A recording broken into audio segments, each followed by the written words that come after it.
Kesetaraan laki-laki dan perempuan masih menjadi perdebatan yang hangat. Meskipun kerangka regulasi sedikit banyak sudah mengalami perbaikan, tetapi kritik terhadap persoalan tersebut masih menguat. Dalam beberapa hal, perempuan memang mengalami beberapa kemajuan dan perbaikan taraf hidup. Tetapi, di dalam banyak hal lain, perempuan masih mengalami ketimpangan, diskriminasi, dan keterbelakangan khususnya dalam mengenal dan memanfaatkan teknologi.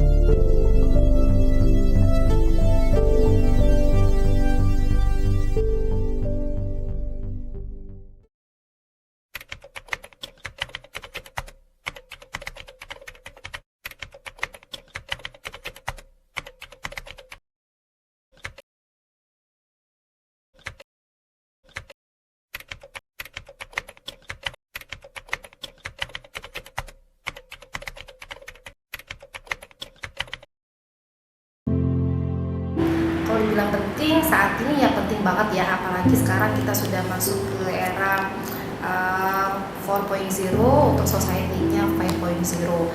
Nah, kalau kita ingin mencapai itu semua, maka kita perlu suatu dukungan. Nah, dukungan itu salah satunya adalah teknologi. Ketika mereka atau masyarakat itu mengetahui teknologi, mereka dengan mudah mendapatkan suatu pendidikan yang layak, atau mungkin lebih ke arah ekonomi pendapatan nih. Otomatis kan dengan adanya teknologi yang mereka kuasai ya, pendapatannya pun akan meningkat. Peran kita sebagai wanita itu juga bisa menghasilkan suatu karya gitu ya, suatu apapun itu yang bermanfaat bagi masyarakat, terutama baik kaum kita sendiri. Menurut laporan status literasi digital Indonesia tahun 2021 dari Kementerian Komunikasi dan Informatika dan Katadata Insight Center, Indonesia memiliki skor indeks literasi digital rata-rata 3,49 poin pada tahun lalu. Jika dilihat berdasarkan gender, literasi digital perempuan umumnya belum setara dengan laki-laki. Kesenjangan dalam mengakses teknologi informasi inilah yang membuat banyak perempuan apalagi usia dewasa yang gagap teknologi.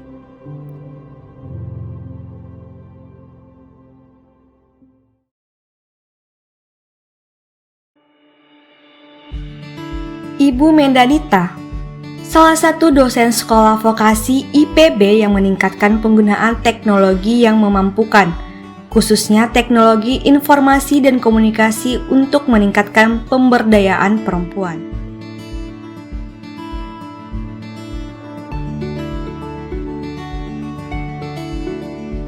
Ibu Mendanita memanfaatkan pengetahuan dan kemampuannya di bidang IT untuk membuat aplikasi Matsas, yaitu pendeteksi tangisan bayi yang dapat bermanfaat untuk kaum perempuan.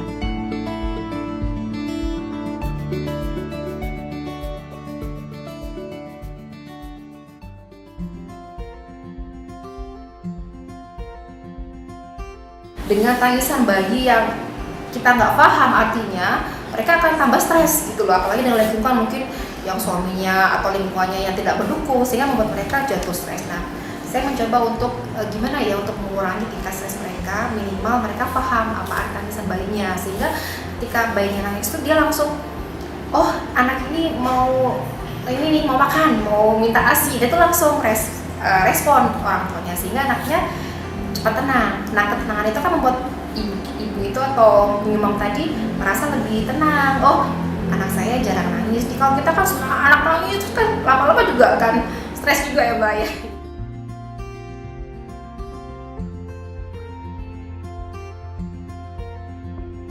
Saya mencoba untuk meng-create ya suatu karya, yaitu membantu orang tua, terutama ibu atau mungkin bapak-bapak baru ya yang belum paham artinya, bisa tahu gitu loh tangisan bayinya, sehingga lingkungan juga merasa nyaman, ibunya tenang, bayi juga cepat tenang, seperti itu.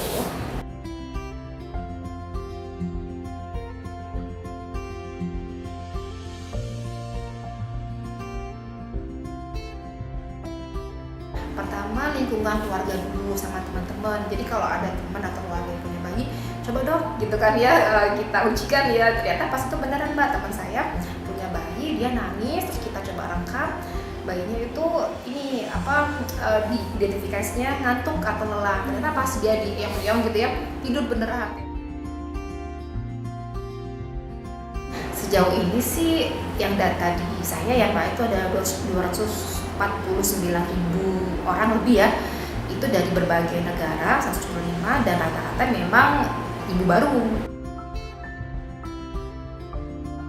Kita pendekatannya ya ke teman-teman yang mungkin ini loh, ada loh suatu metode atau suatu teknologi yang bisa menerjemahkan dengan penelitian yang sudah dilakukan. Jadi tidak asal gitu ya saya melakukannya seperti itu.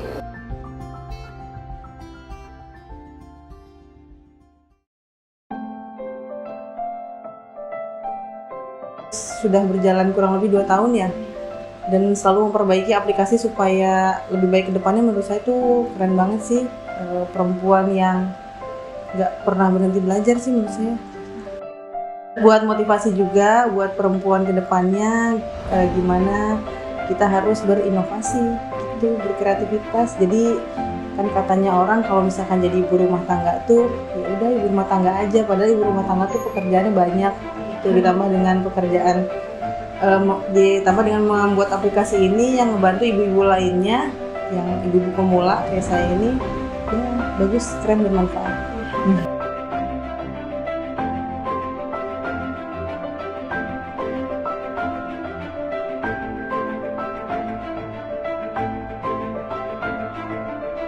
Menurutku sangat bagus sekali aplikasi yang dibuat oleh Bu Mega terkait tenis bayi.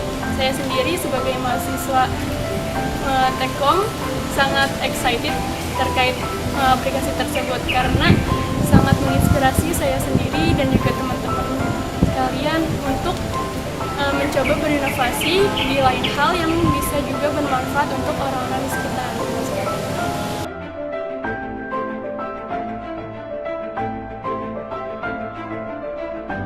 Intinya untuk seluruh wanita, janganlah berhenti belajar. Salah satunya belajar IT, karena semakin perkembangan zaman semakin dibutuhkan. Tidak hanya itu, IT sendiri mungkin bisa dilihat kalau dunia IT itu prospek kerjanya sangat bagus seperti itu.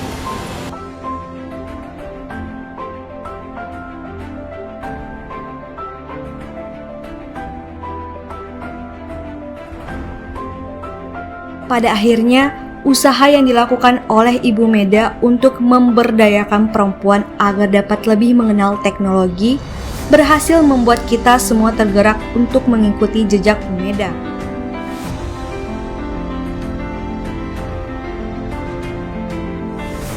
Nah, harapannya akan datang banyak karya-karya yang mereka create sehingga kalau kita bilang masyarakat ini bisa memanfaatkan teknologi sebaik-baiknya untuk kelangsungan hidup dan kenyamanan hidup manusia. Perempuan sudah seharusnya mulai memberikan peran dan kontribusinya terhadap sektor yang selama ini belum tersentuh oleh kaum mereka. Hal ini karena perempuan punya kesempatan yang sama dengan laki-laki. Oleh karena itu, pemberdayaan perempuan harus terus didorong demi merealisasikan kesetaraan gender.